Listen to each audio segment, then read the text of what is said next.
First of all, she'd toss me cassette tapes every once in a while I was asleep.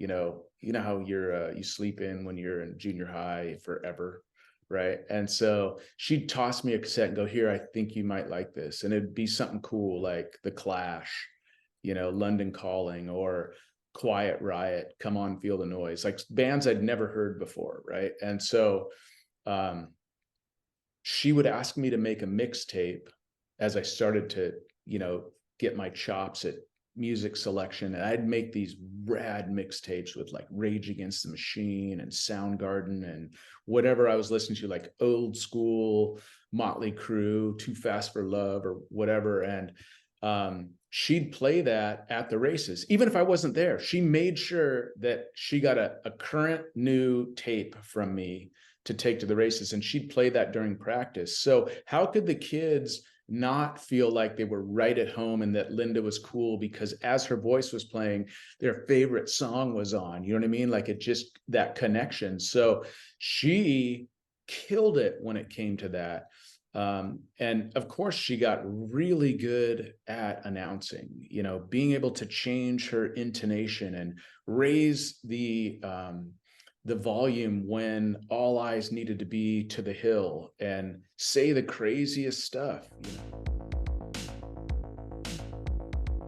BMX Breakthrough is bridging the gap from old school to new school, from tracks to manufacturers, from new riders to their local tracks, and it doesn't stop at racing, but the mission is to connect people with bikes.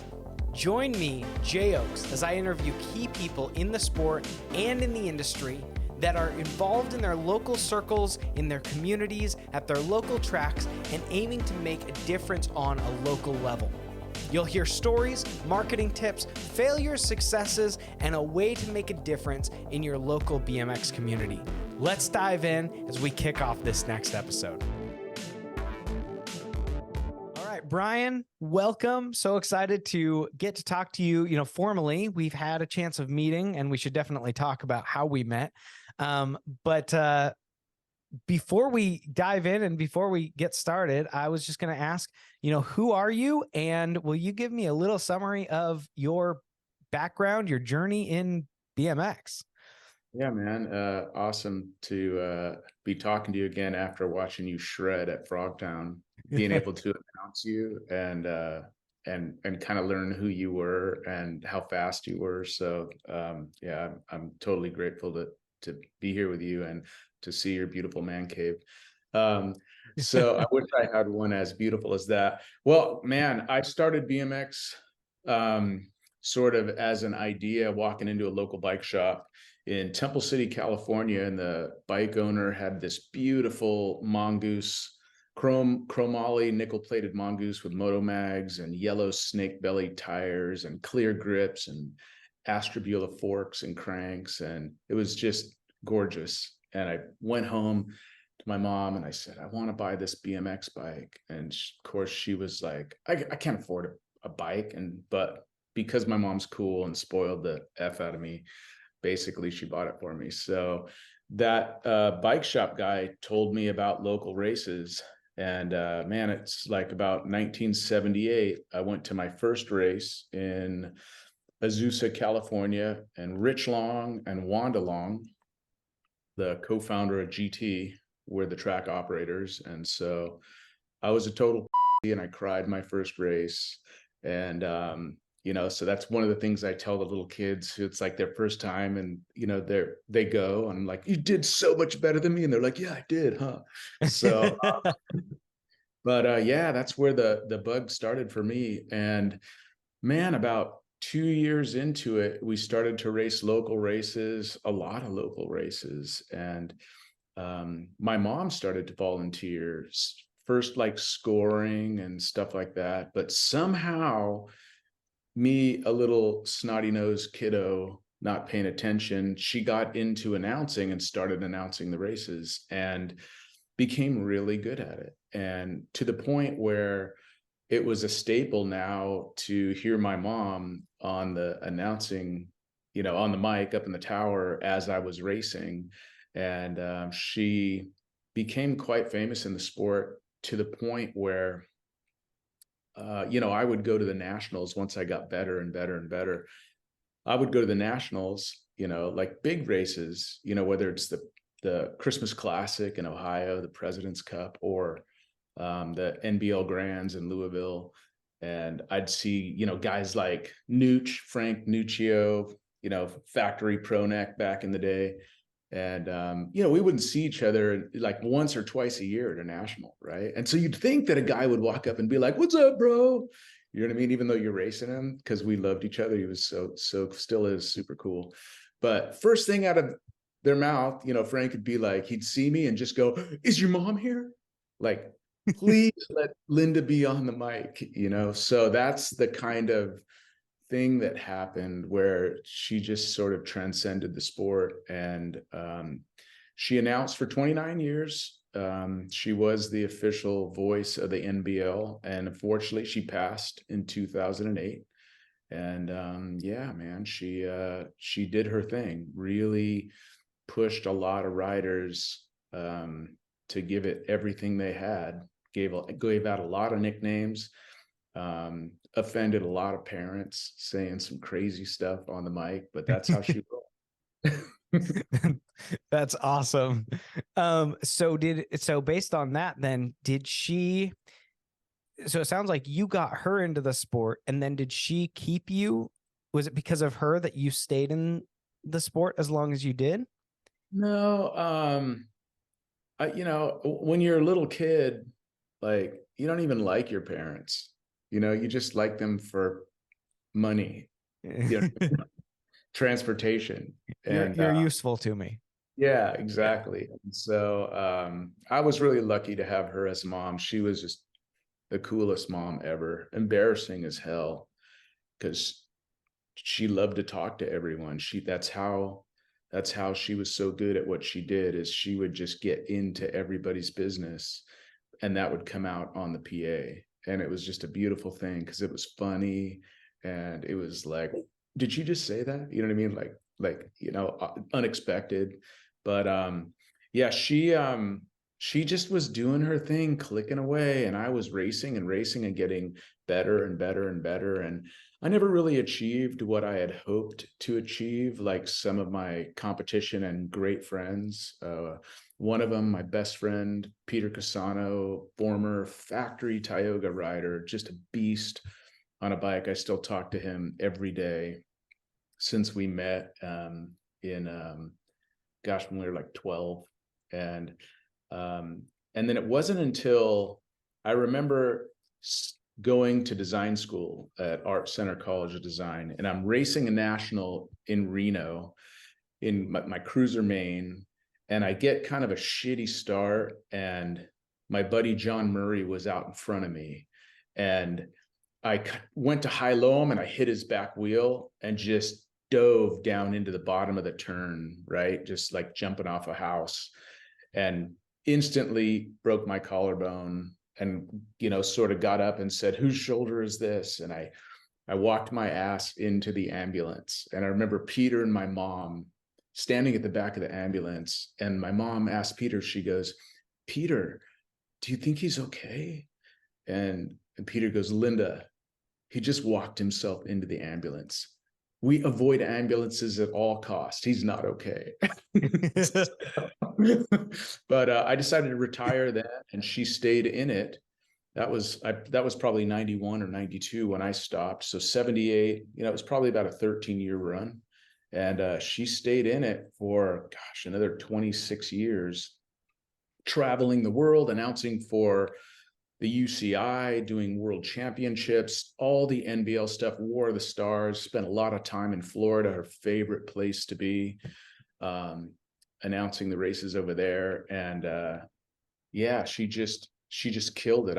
I'd turn on ESPN and hear my mom's voice, like on the announcing the Dew Tour.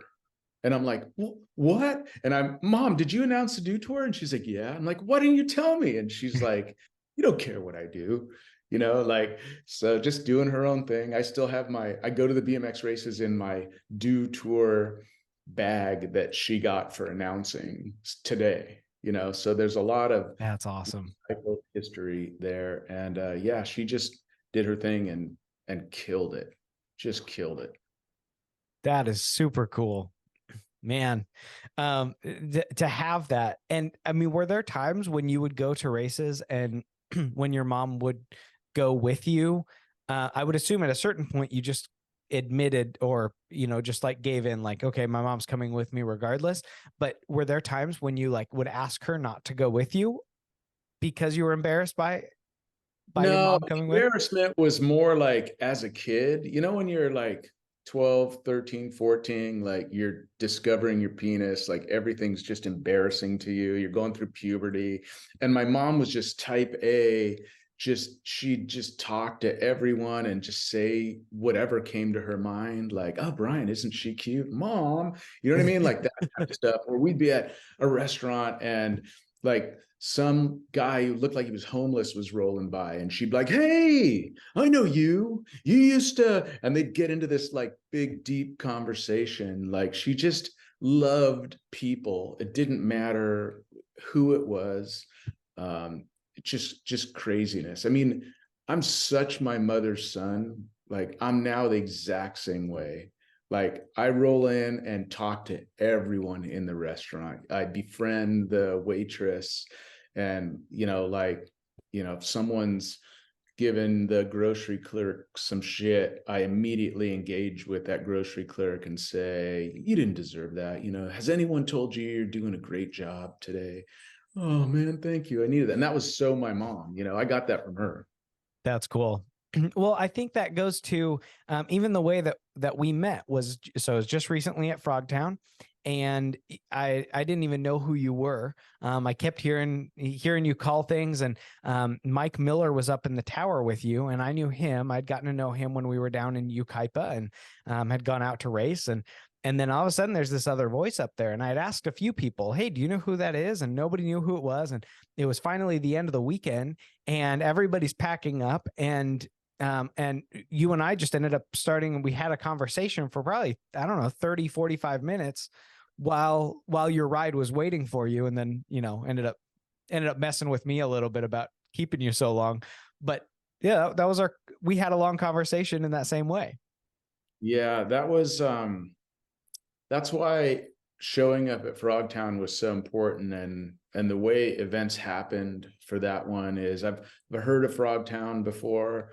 But I just, I was never associated it in any way. And, I'm friends with a couple of the former GT guys. I'm close with Billy Griggs, and I have a designer friend named Leighton Huppel, who I went to Art Center with, and he used to work at GT. And I remember my first week of class, and I used to work for Dave Marietti, who was a former factory Torker rider. He created the Wizard number plate, and he owns the Hot Shop, and he still runs it today, and it's massive. And he does like, factory Monster Energy Kawasaki pit shirts. And I mean, he's just a beast, Dave, and he's a badass road biker. But I used to work for Hot Shop, so I roll into art school, and there's a guy wearing a Hot Shop t-shirt, and I'm all, dude, I used to work for the Hot Shop. And I didn't know it, but I'm wearing a GT t-shirt. And he's all, I used to work at GT. Like we had a little bromance, and we continued talking, and I collaborated with him in my career many times. As a matter of fact, for my spicy candy company, Danger Snacks, I collaborated with him on this logo, which makes it even that much more special because unfortunately he passed away about a year ago. And he was killing it. He was doing 100-mile road bike races and stuff. It just was a fluke thing. And at the funeral, Todd Huffman was there. Heard you've been announcing, Dorsey. Have you ever heard of Frogtown? Yes. And he said, how would you feel about announcing it? And I said, I would love to. He's all, I think you could handle it? I'm all, I think I could handle it. And so I got a call a couple weeks later from Mr. Mike Redman himself. Dorsey, you want to announce Frogtown with me? I vouched for you.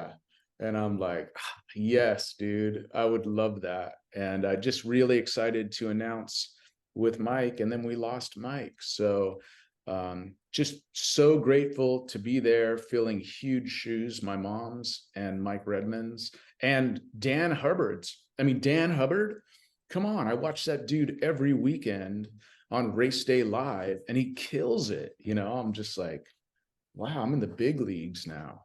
Unfortunately, I never had a chance to meet Mike. I was out at Grand Prix a couple, I guess that would have been around Dirty Fest, so like end of April, and got a chance to race out there, which was really cool.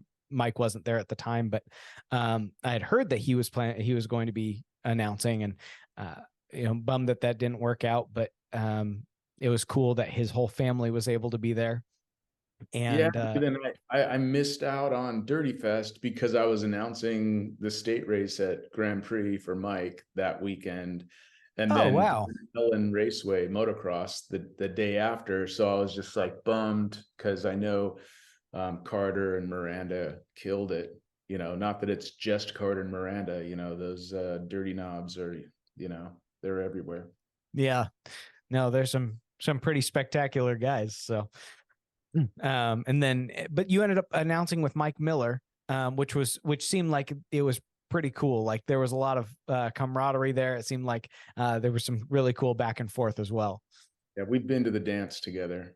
Yeah, that's good. Yeah, and then you mentioned earlier about me riding, but it was so cool. Like I gotta say, like for those that are listening to this conversation, like I felt like a superhero. Like the way that you would talk about me, Bryan, was like I would just hear my name as I was coming down the track, and it was fun and it was pretty cool. But anyway, just the way that you were like bragging on me and talking about me, it just made me feel incredible. So I would assume that other people have a similar feeling and response to that.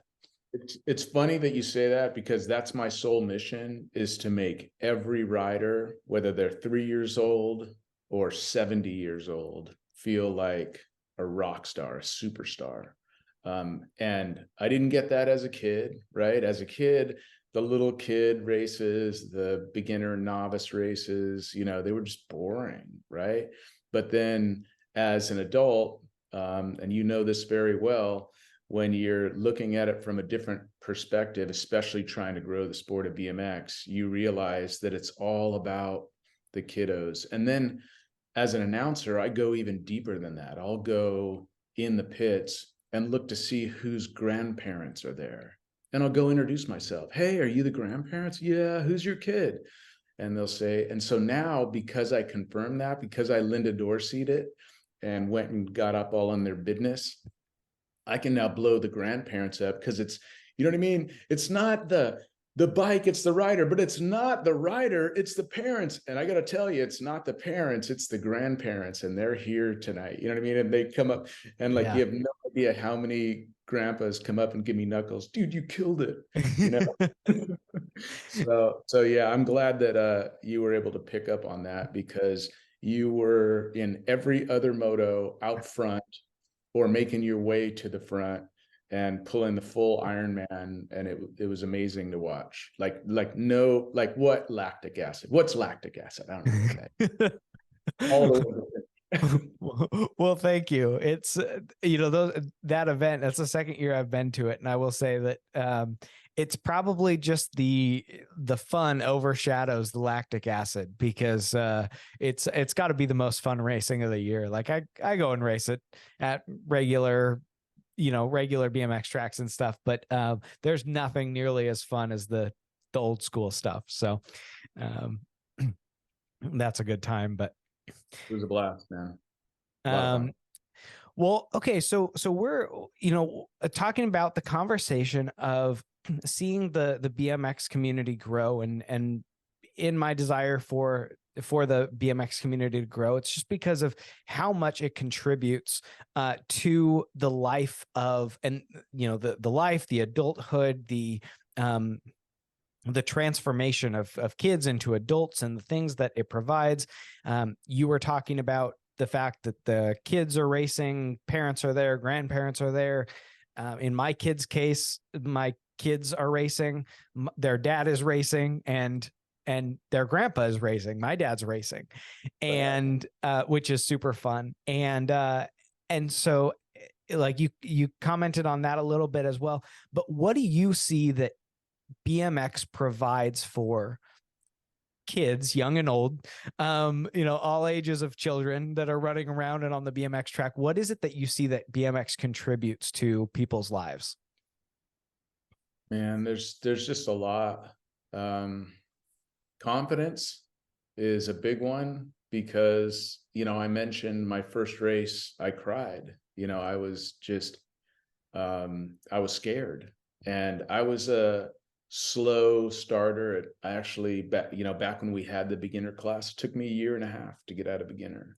And once I tasted a win, I like started to click them off. And then I started to roll up the ladder and race and become state champion and stuff like that. So that confidence came from having something that I could practice and spend time at, engage with other riders, always have someone at the track like you that I'm like, man, I just want to get him to the first turn, at least the first jump once. You know what I mean? Like the rabbit, if you will. Cool. And so confidence is a massive one. It also helps to train the parents how to work with their kids. Eric Roop is a master at this in his coaching, and he'll say something really profound to me, and it's common sense, but he'll say to me when I'm talking to him about stuff, because I've done some coaching as well, and he'll say, dude, he's only 7. Give him one thing to think about. And I'm like, oh, you're right. So like little things like that is really important for parents to be able to speak and lead and provide confidence for their kiddos so that they can feel that accomplishment, which feels so damn good. Right. Yeah. So the other thing is, for me, it kept me out of trouble, man. Like all my friends were getting into some crazy stuff, and me and my buddy Jim Harriman were riding wheelies and jumping ramps and building a quarter pipe in his backyard and just like doing stupid stuff ourselves on our bikes. But we were getting better and better and better, and it was it paid off. Like my whole goal in junior high and the beginning of high school was to be able to ride a wheelie out of my garage all the way to the parking lot of the school, which was like, 1.75 miles away.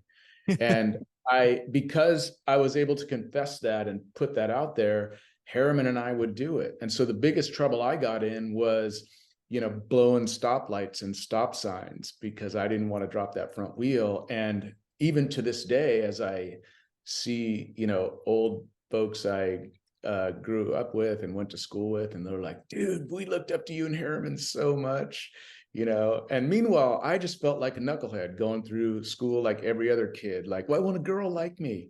You know what I mean? Because all you worry about is riding your bicycle, dude, and not her, So It's funny that you talk about riding wheelies, because I was on a ride. My dad and I were down in LA earlier this year, and they do the LA Marathon crash ride.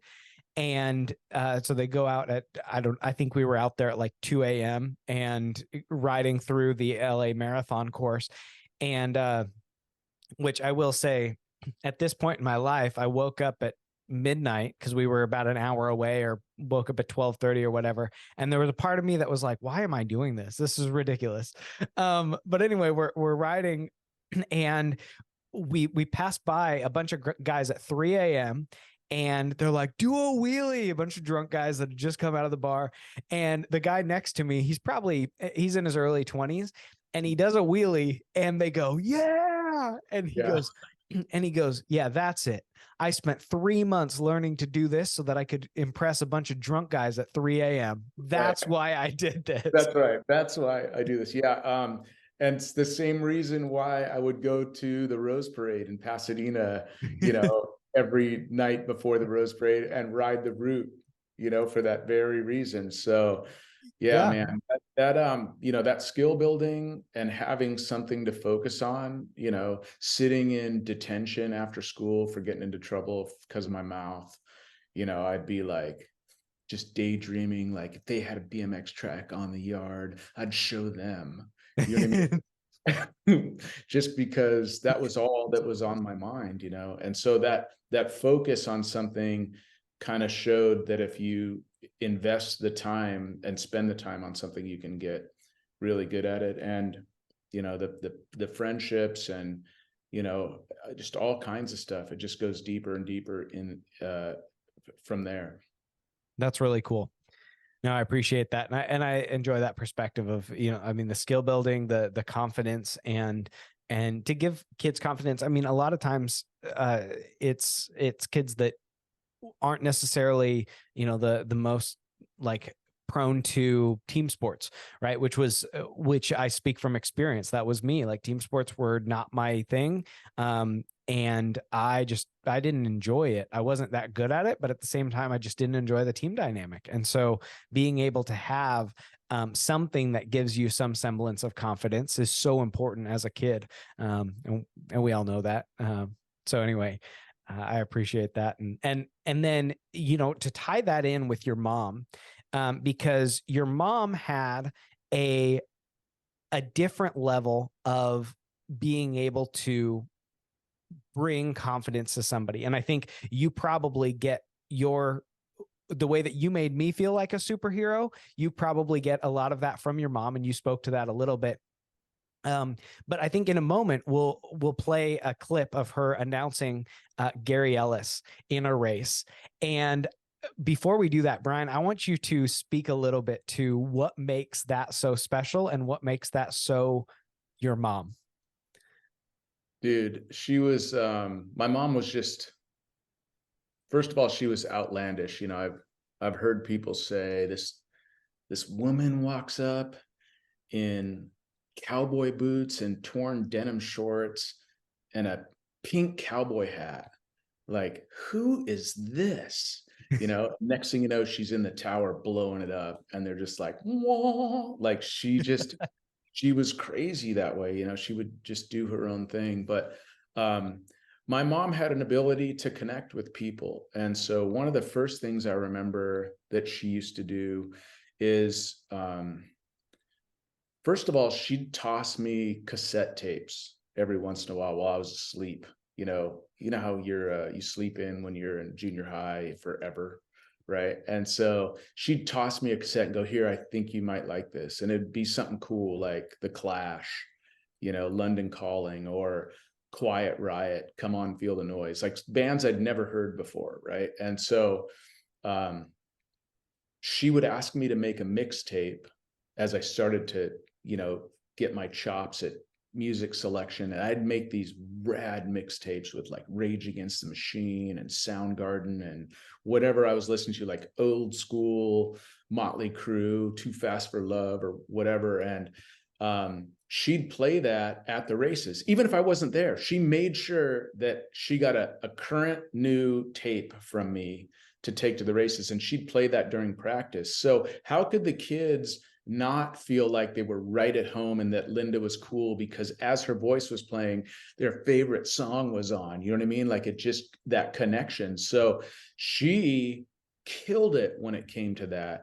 And of course she got really good at announcing, being able to change her intonation and raise the volume when all eyes needed to be to the hill, and say the craziest stuff. I remember she said, it was about, and I can't remember if it was Ellis or who it was. I saw the clip, but gate is down, it's so-and-so out front, off like a prom dress, and it's just like, did she just say that? Like crazy stuff.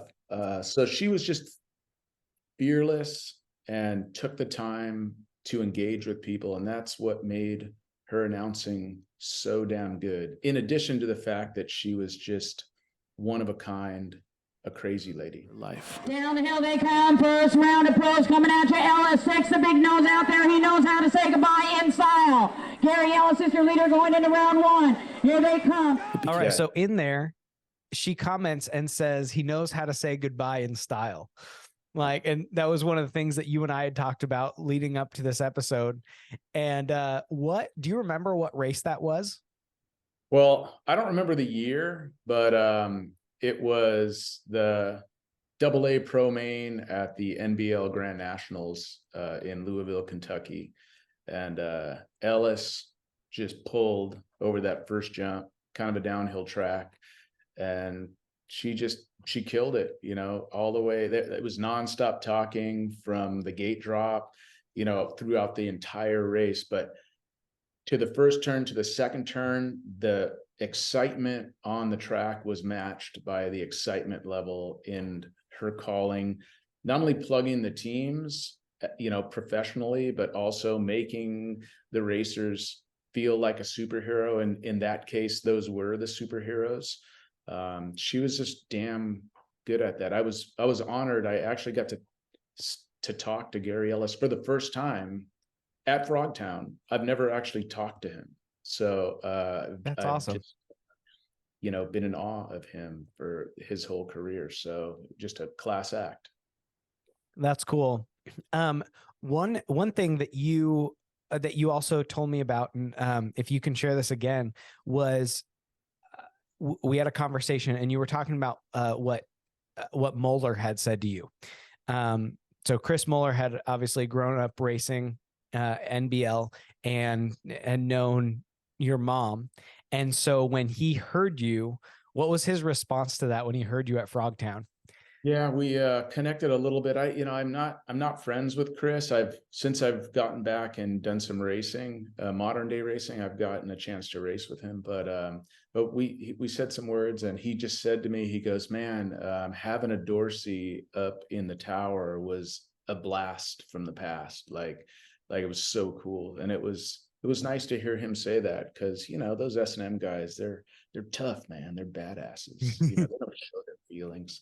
But yeah, it was really cool for him to share that. A lot of people say to me, you know, Linda Dorsey was the soundtrack of my childhood. Like when I think back of being a kiddo, I hear your mom's voice.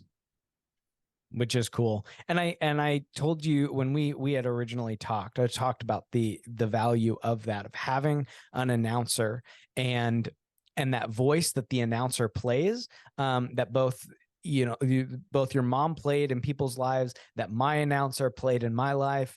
And that I think some of those announcers, they're like pivotal core memories that we have, that we hold on to. And I can still hear the announcer's voice playing in my head. And then at some point I'd love to get him on the show and interview him as well, because he was just such a pivotal part of my life. And I think sometimes certain things like BMX as a whole is highly beneficial to so many different ages, skill levels. It doesn't really matter. It can be beneficial to anybody, but the announcer is someone that plays a key role. And I think sometimes it's easy to downplay.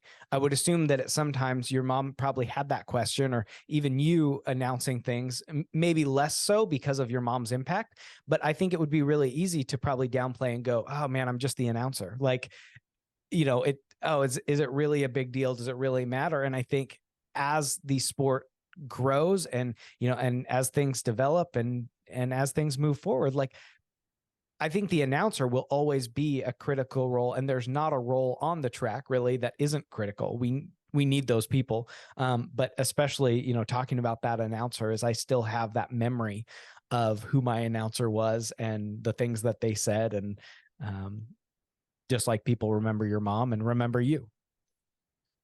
Yeah, you know, it's a funny thing, because the announcer has, you know, a crazy job in the sense that, you know, as like your mission is to bring new ridership into the sport and grow the sport. The announcer's job is to make sure everyone around knows what's going on, what's happening right now, what's going to be happening coming up, especially for those new riders who really don't know, to help lead and guide and that stuff. as well as to make things fun and exciting and make people laugh and make it memorable. And it is pivotal to a track. You know, some announcers got it and some don't, but it doesn't matter as long as they're doing it, because it's a scary job. You know, I often people go, I don't know how you do that, man. And I'm like, bro, like my job is not the hardest job. You know what I mean? Like, try being a scorer, right?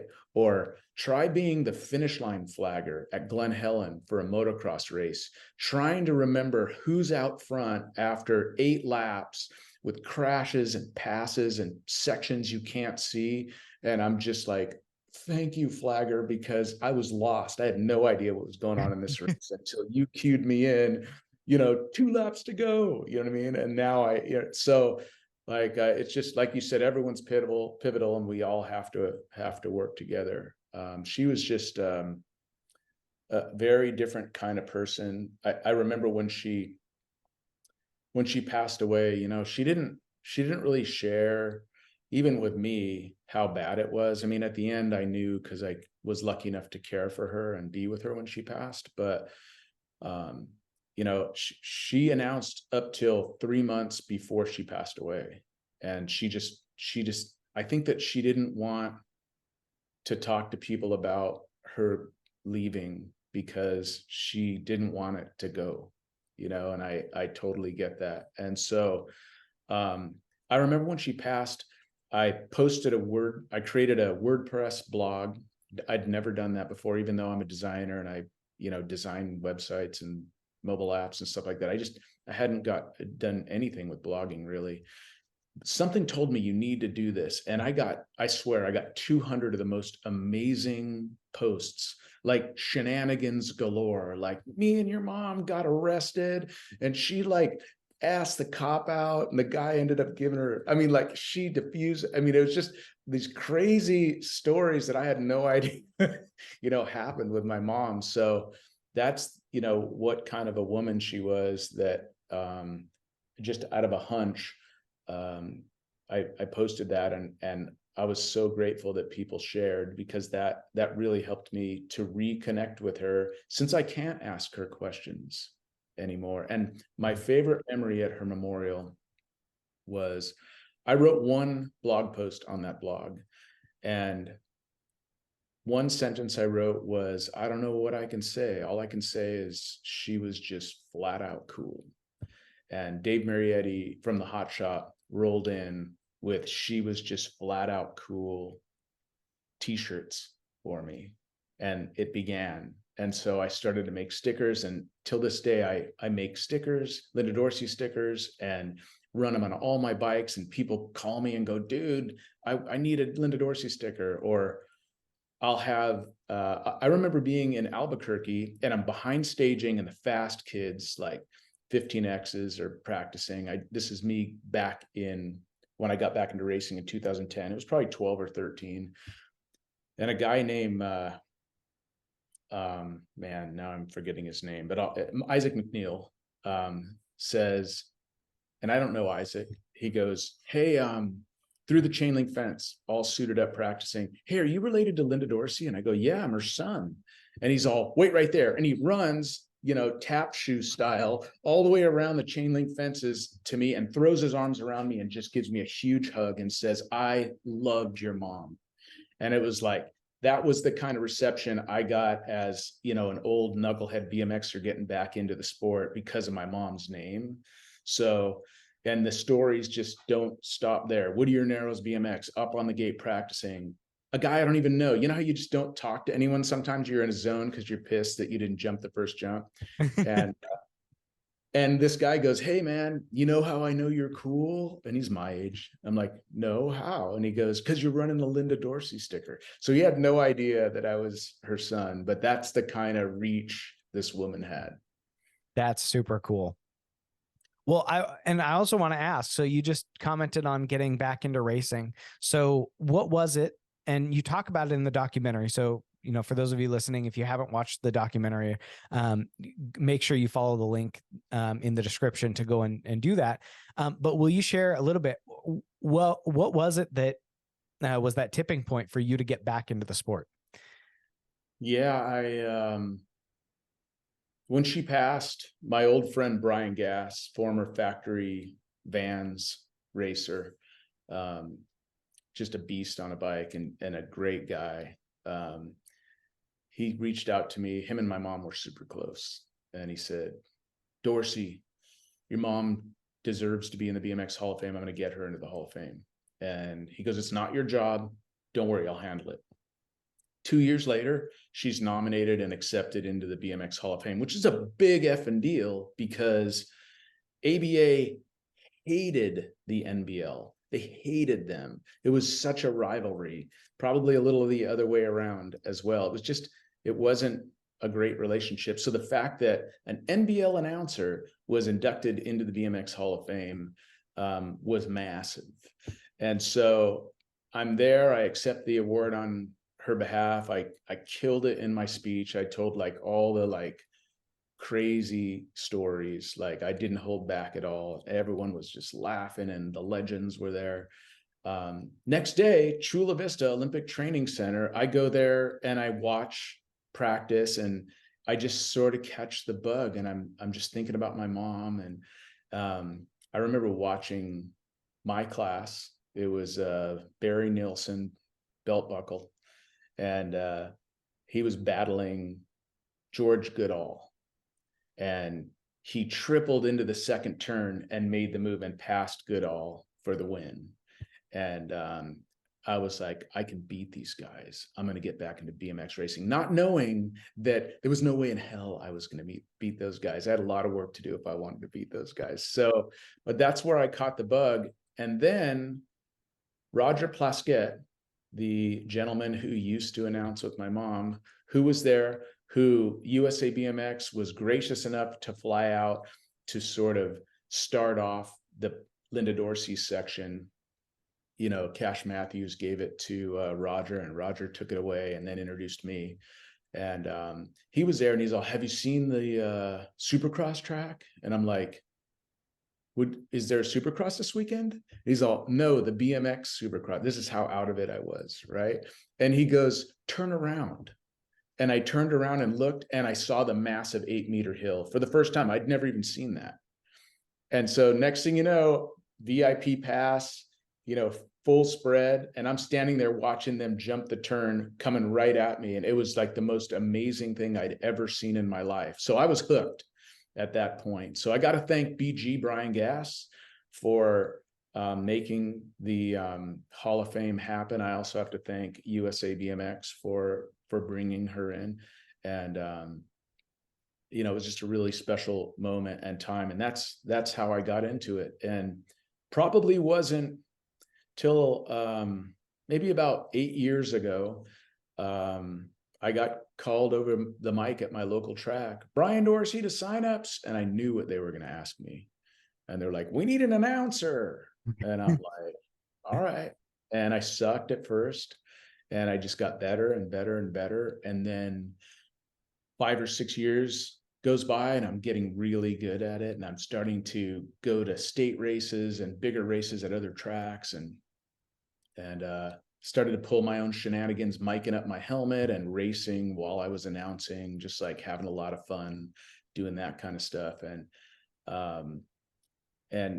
it wasn't until I started coaching BMX, then the Linda Dorsey announcing BMX kids, family, parents came together, because now that I knew all of the gossip amongst the families, because I was basically babysitting their kids, you know what I mean? Hearing all the stories, you know, like working with them on the off days, that my announcing got even better. Like it was just crazy how that happened. And yeah, so I'm grateful to have been able to come full circle and celebrate the future superstars of BMX, the balance bikes coming at you first, you know what I mean? Like, and now like the parents are like, yeah, you know? Yeah. That's super awesome. Yeah. And those kids deserve all the accolades, right? Yeah. I mean, they're out there and pushing around the track. That's super cool. And then Okay, and then because I do want to touch on the candy company, you own Danger Snacks. You started that, and tell us a little bit about what Danger Snacks is. Yeah, so they're spicy hard candies. You eat them like a mint, and they're organic habanero ghost pepper, and they're designed to light your ass up. And what that means is it gives you an instant endorphin release every time, which is a natural pain response from hot chili peppers. So the reason these guys are so small and you pop them like a mint, they're about the size of an Advil, is they give you just enough heat to mess you up just right, a little smack in the face, so that you can send a little message to your brain that says, hey, my tongue's on fire. And then it instant endorphin release and the candy goes away. So it's not something where you can't function if you eat normal habanero ghost pepper stuff. So we'll be in staging. And I remember my buddy, it was at the Grands, or it was at the Rock, I think. And we're in stage, and my buddy Jean-Marc Dervio, who was NAG 1 in my class, goes, Dorsey, are you carrying? He's French. That wasn't a French accent, but I tried.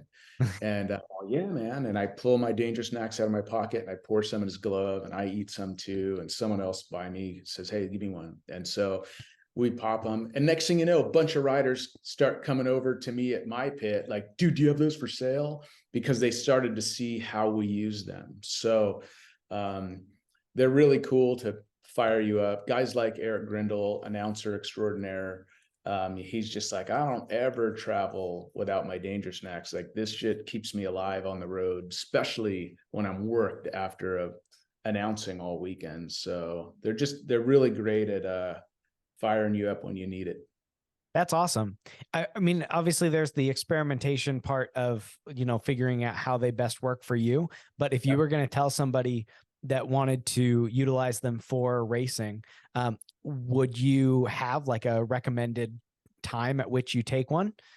Like, would it be like right before your main, or like, 10 minutes before your main, 30 minutes? Like, yeah, the best way I can say it is, Dr. Jason Richardson, J. Rich, he introduced me to a book called The Inner Game of Tennis.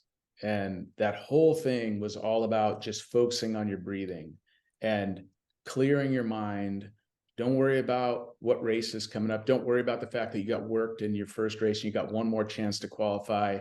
And you're one of 3 fast guys who can make it, and one of you aren't going to make it. So you're kind of nervous it's going to be you, right? Well, you're overthinking, and that breathing snaps you out, that takes you to the present. Well, that's what these do. So it doesn't matter when you take it. It's not like you can't go to sleep after. It's just an instant centering, because now your animal brain, which the reason that we're worrying about our races goes back to like caveman times when we were worrying about saber-toothed tigers, right? But we don't have any saber-toothed tigers right now. So we're either stressing about money, or stressing about work, or stressing about competition, you know what I mean? Stuff like that. And the animal brain cannot do 2 things at one time. So when you pop a Danger Snack, it switches to, okay, I have a job to do. I have to do this. So whether you're stressed out in pits, warming up and stretching before your race, or you pop one, 2 lanes before they pull you into the gate, totally up to you. It's whenever you need it. You eat 1, you eat 3. Some people chug the whole thing. It's all you. But they just work, and they work every time. And I'm lucky enough that I recognize that. And I didn't even know that I liked spice because of what it actually does. I thought I loved spice because of the flavor. It wasn't until I was doing customer research that I learned that these wake you up. Hey man, I love the candy that you gave me. I'd give out samples, Breaking Bad style. Love the candy that you gave me, but it was a little too spicy for me, but it was delicious. And I'd thank them. They'd come back a couple days later. Hey dude, do you have any more of that candy? And I'm like, bro, I thought it was too spicy. And he goes, I don't know what you put in there, but at 3 o'clock when I'm fading in front of my Mac, it totally wakes me up. And I went, hired a researcher, figured out that capsaicin was a superfood, and that it actually gives you a head change, like that first sip of beer. but it's not that kind of head change. So I realized, no wonder I crave spice. No wonder I created a little pocket friendly, you can pop it with one hand while you're riding, you know what I mean, container, because sometimes you gotta have a little head change in order to snap out of it and not be stuck in that mindset of this is boring, or I'm tired, or I don't want to be here, or you know what I mean, whatever's going on, I'm stressed. So that's why I invented it, and that's why I love it. That's awesome. That's really cool. I appreciate the deeper explanation, and I would assume that the majority of people appreciate, being even some direction on how to use them, when to use them. You can use things like caffeine and things to get yourself ready for races, or, you drink a little bit of Coke, when you're bonking out on a road bike ride or something, and or out on a marathon. I've been running, and, you grab some Coke and you're able to drink that a little bit, but it messes with you because you've got the carbonation. It's like once you drink that, then you have you can't really stop drinking that because you need that instant sugar, and then you start to crash. But the danger snacks don't have that same effect, which is cool. Yeah, and if you're anything like me, I'll pee right before a race, but then I'm like going into staging, I'm like, damn, I gotta pee again. You know what I mean? Like that messes with my mind. And so coffee definitely does that. There's a time when you're all coffeeed out, so this is like a nice compliment to it. I love coffee. I'm a coffee fanatic, but yeah, so it's all, you just gotta try it. A lot of people who can't tolerate spice say I can do danger snacks. They're not practical joke hot. They're Okay. just hot enough to give you a little bit of a pain response and trigger that little endorphin release. That's cool. That's fascinating. Yeah. Thank you. Awesome. Well, if you were going to give a track an encouragement, or I guess a little bit of a nudge on what tracks, on something that they could do to grow, or, the benefit of growing their track, somebody who's maybe a little bit discouraged, what kind of thing would you say? Man, there's so many. I mean, first and foremost is customer service. If the track operator is not good at customer service or dealing with people, or just can't really switch into an empathetic mode of putting themselves in the shoes of the person who's, doing what they're doing, that they're getting yelled at. Maybe they don't know, right? If we want to grow the sport of BMX, we cannot have that relationship at all. I've seen too many people walk away saying, I'll never come to this place again. And I'll go give them their signups back out of my own pocket because I don't want that someone to walk away with that, because they're going to tell their friends and whatnot. So customer service is number one, that's for sure. I wanted to say little things, but they're not little. Roger Plaskett, I shared with you the interview that I was lucky enough to do with him. And that dude was the most giving and the hardest working dude I've ever met at a BMX track. Not only did he announce his local races, he would also write an article on every local race, exactly what happened, calling out every rider's name, referencing this kid's never won before, and tonight he got his first. And he was out at the track taking photographs of that same race. So we would go back every night, and he had like 8 or 10 years, an archive of every single local race. And how can you not feel famous? You know what I mean? It's like going to the go-kart track and looking up the wall to see what your time is, right? You want to, like, I want to be at the top of that board. That's the kind of attention to detail that Roger did. And it was just tremendous. In addition to his grassroots efforts of, community outreach, going to the schools and, making sure those places knew. But so customer service, going the extra mile to really make the kiddos feel famous, give them a reason to go to the website and not just have an assed out USA BMX website that looks exactly the same as every other track, that really doesn't update, that there's no energy or life there. Roger was great at counteracting that. And then we had talked a little bit about this earlier, is when riders and families come to the sport for the first time, they don't know anything about bicycles. So we need to demystify them first and foremost. Measure the kid. Hey, is it okay if I measure your child's inseam so that I can figure out how long his cranks should be? And, figure all that out for the parents and spell out, you're going to go to a bike shop and the bike shop's going to mistake when you say the word BMX and sell you a dirt jumper. And then you're going to be out of money. And we both have experience with this, right? So we have to demystify that, and also have experts on hand to be able to say, if you find a bike, a starter used bike for sale, send us a link. We'll verify it if it's a good purchase or not, if it's 17 years old and unsafe, or if it's actually a newer bike but doesn't have race geometry. You know what I mean?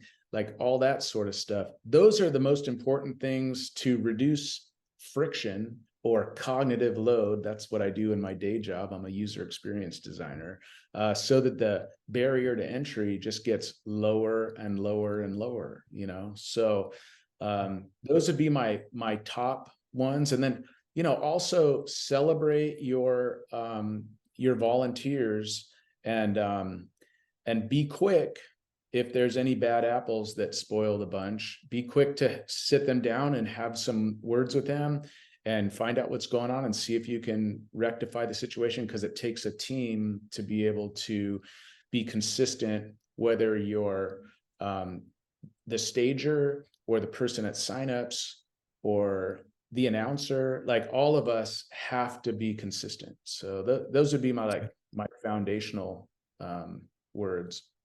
That's good. I appreciate that. No, the insight is fantastic. And, for those listening, I mean, sometimes it's just, it's just one thing that we need to hear, in order to kick us off and help us get to that next level. The last question that I have for you is, one of, who do I need to know that and bring onto the show?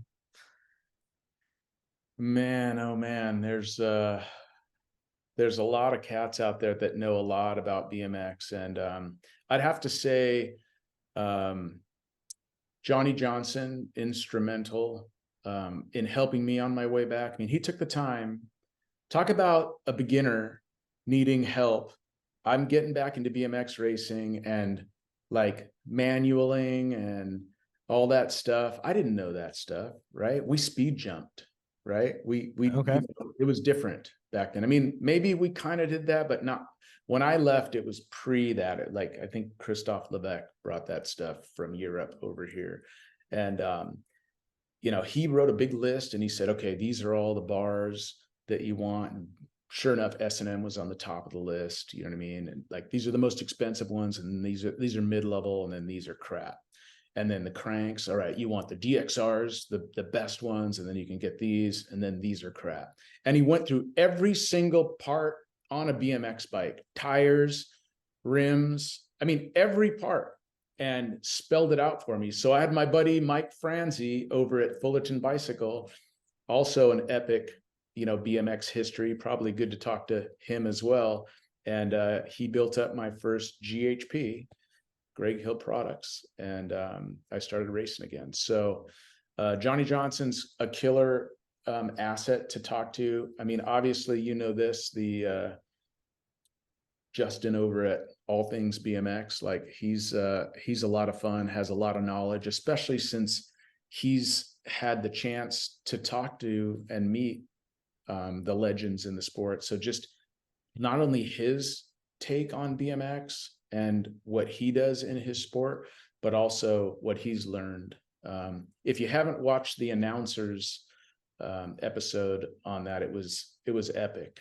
We got a chance to spend some time with some pretty cool announcers. I was blessed to be there, in awe, Redmond was on there. It's just an amazing thing. But that's also really worth a listen. So check out, I think they're podcasts every Wednesdays.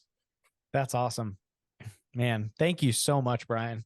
Thank you for your time. Thank you for your wisdom, your knowledge. Thank you for, for your mom being so instrumental in the sport. And thank you for her, bringing her memory back into this and honoring her with what you're doing, and being able to live out her legacy as well, which is just super cool. So my pleasure. I'm very blessed that I had a mom as cool as Linda Dorsey. When I finish announcing a BMX or a motocross race, I always say, my name is Bryan Dorsey, doing it for Hall of Fame BMX announcer Linda Dorsey, the voice of the NBL for 29 years. Where it is you're coming from, we hope you have a safe ride there. We'll see you at the races. So I always give her love. That's super cool. I love that.